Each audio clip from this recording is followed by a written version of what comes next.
जय श्री कृष्ण। धार्मिक व्रत कथा में आपका दिल से स्वागत है। आज हम सुन रहे हैं एकादशी देवी की व्रत कथा। ओम भगवते वासुदेवाय नमः।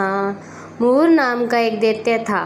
रावण और कंस की तरह वह भी बड़ा आतंक मचाता, स्वर्ग में देवों सहित सभी को पीड़ा देता। सब लोग उससे रक्षा मांगकर श्रीमन नारायण भगवान विष्णु के पास में गए। तब भगवान श्री विष्णु ने कहा कि मैं उसे देख लूँगा, आप चिंता मत करो। तो भगवान मूर के साथ युद्ध करने लगे, लेकिन अपनी सारी शारीरिक शक्ति लगाकर भी भगवान कुछ नहीं कर सके। अब भगवान को युद्ध के मैदान से जाना पड़ा। वे हिमालय की एक गुफा में छिप गए। मूर भी उनका पीछा करते हुए वहां पहुंच गया। भगवान ने ध्यान करना शुरू किया। उनके मन से एक शक्ति उत्पन्न हुई, उनकी मानसिक शक्ति थी। इस शक्ति से बाहर आकर मूर को अपनी तलवार से मार डाला। शरीर में 10 इंद्रियां, 5 ज्ञानेंद्रियां और 5 कर्मेंद्रिय है। 11वीं इंद्रिय है मन। संस्कृत में एकादशी का अर्थ है 11। यह देवी उनके मन भगवान की 11वीं इंद्रिय से निकलती थी, इसीलिए भगवान ने उन्हें एकादशी नाम से पुकारा था।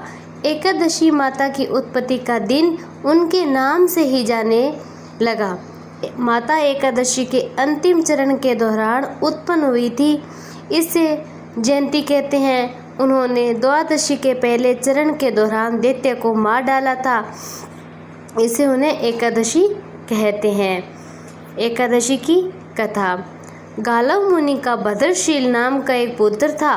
भद्रशील ने छोटी उम्र से एकादशी का व्रत का पालन करना शुरू कर दिया था। मुनि ने उन्हें ऐसा करने के लिए कभी नहीं कहा। एक बार मुनि ने भद्रशील से पूछा, उन्हें इस व्रत को करने को किसने कहा था? तब भद्रशील ने कहा कि मैं कई जन्मों से एकादशी व्रत करता आ रहा हूँ। आमतौर पर किसी को भी पिछला जन्म याद नहीं रहता। जब तक आप माँ के गर्भ में होंगे तब तक आपको अपने पिछले जन्मों की याद आएगी, लेकिन जन्म से ठीक पहले यह सब कुछ मिट जाती है।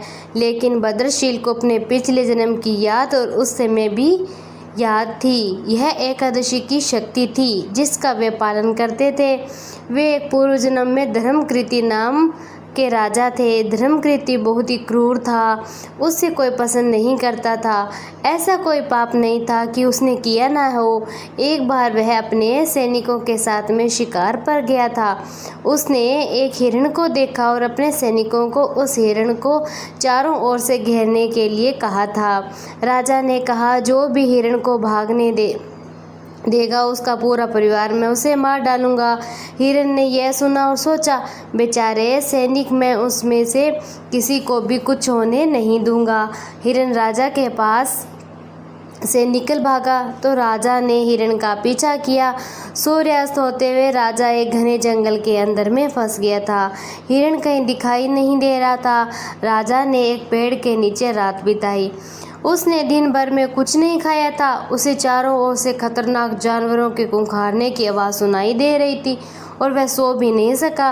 राजा ने डर से श्री हरि परमात्मा से प्रार्थना करना शुरू कर दिया था। फिर सुबह होते ही उनकी मृत्यु हो गई। यमदूत आए और उसे यमराज के पास में ले गए। यमराज ने पूछा, तुम लोग इन्हें यहाँ क्यों लेके आए हो? इनका स्थान बैकुंठ में भगवान महाविष्णु के बगल में है। लेकिन राजन, यह तो महापापी है ना? नहीं, वह सब चला गया, अब ये पवित्र है। जिस दिन उसकी मृत्यु हुई थी वह एकादशी थी। उन्होंने दिन भर उपवास किया था और रात में जागते हुए श्री हरि को याद किया था। उनके सारे पाप दूर हो गए। अब ये पवित्र हो गया है। यमराज ने समय एक स्वर्ण रथ बुलवाया और राजा को वैकुंठ धाम में भेज दिया। जब लोगों को इस बारे में पता चला पृथ्वी पर, तो सभी एकादशी का पालन करने लगे और अधिक खुश होकर सभी एकादशी का मान और सम्मान से व्रत रखने लगे थे।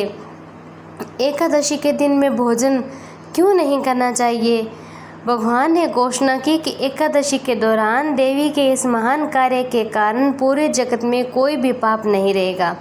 लेकिन पाप तो पहले से ही है। जब उसने ये सुना, पाप पुरुष आश्रय की तलाश में इधर उधर भागने लगा। अब एकादशी के दौरान वह कहाँ रहेगा? वह जहाँ भी गया सभी ने उसे आश्रय देने से इनकार कर दिया। अंत में अन्न भोजन एकादशी के दौरान उसे आश्रय देने के लिए सहमत हुआ। यानी कानी पापनी ब्रह्म हत्या कानी छ अन्माश्रित श्रवणी श्री हरिवासर अद से केवल हरिवासरे। तो एकादशी के दौरान सभी पाप भोजन में आश्रय लेते हैं। जो कोई एकादशी के दौरान भोजन करता है ये पाप उस व्यक्ति में प्रवेश करके रोग समस्या यानी परेशानी इत्यादि बन जाते हैं। एकादशी देवी को विष्णु कन्या भी कहा जाता है क्योंकि वह भगवान की मानस पुत्री है। उनकी मूर्ति पूरी जगन्नाथ मंदिर और द्वारका धाम में है।